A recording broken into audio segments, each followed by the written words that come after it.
ওই এক ফোঁটা পানি হচ্ছে মহাবিশ্বের জ্ঞান, আর বাকি পুরো মহাসাগর হচ্ছে আল্লাহ পাকের জ্ঞান।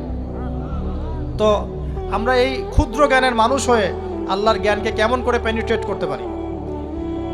তো আল্লাহ পাক জান্নাতের দরজাগুলো খুলে দিবেন, একটা দরজা খুলে দিবেন, সেখান থেকে বাতাস আসবে, সে জান্নাতের নাজ নেয়ামত উপভোগ করতে থাকবে এবং তার রূহটাকে সবুজ রঙের পাখির আকৃতিতে জান্নাতে রেখে দেওয়া হবে। ইল্লিন মানে ওখানে জান্নাতের নিয়ামত সে পাবে। এটাকে বলা হয় দারুল বারজাখ বা বারজাখের জীবন। জীবন অনেকগুলো, একটা ছিল রুহের জগৎ। রুহের জগতে আমরা সবাই ছিলাম।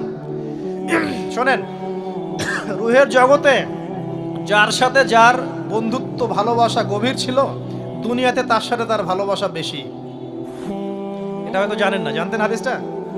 রুহের জগতে যদি কখনো আপনার সাথে আমার দেখা হয়ে থাকে, দুনিয়াতে আপনার সাথে আমার দেখা হবে ইনশাআল্লাহ। রুহের জগতে যদি আপনার আমার মধ্যে ঘনিষ্ঠ ভালোবাসা থেকে থাকে, এখানেও ভালোবাসা হয়ে যাবে ইনশাআল্লাহ। এটা বলে আমি আবার তোমাদের বয়ফ্রেন্ড গার্লফ্রেন্ড ভালোবাসা বুঝাই নাই, ওই ভালোবাসার কথা বলি নাই।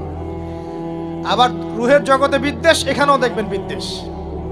ওটা একটা জগৎ ছিল যেখানে আল্লাহ পাক সমস্ত আদম সন্তানকে সৃষ্টি করে তাদের রুহটাকে রেখেছিলেন এবং ওয়াদা নিয়েছেন।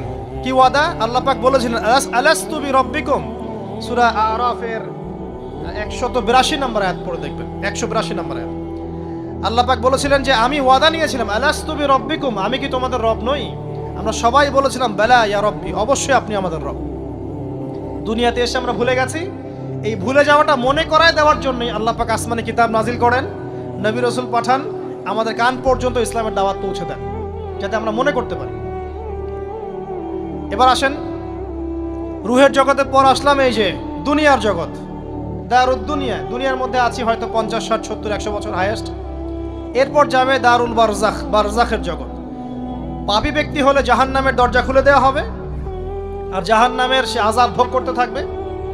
এবং পুণ্যবান ব্যক্তি হলে জান্নাতের দরজা খুলে দেওয়া হবে এবং এর নাজ নেয়ামত সে ভোগ করতে থাকবে। তখন তাকে বলা হবে এটা জান্নাতের সেই জায়গা যেখানে তুমি থাকবে।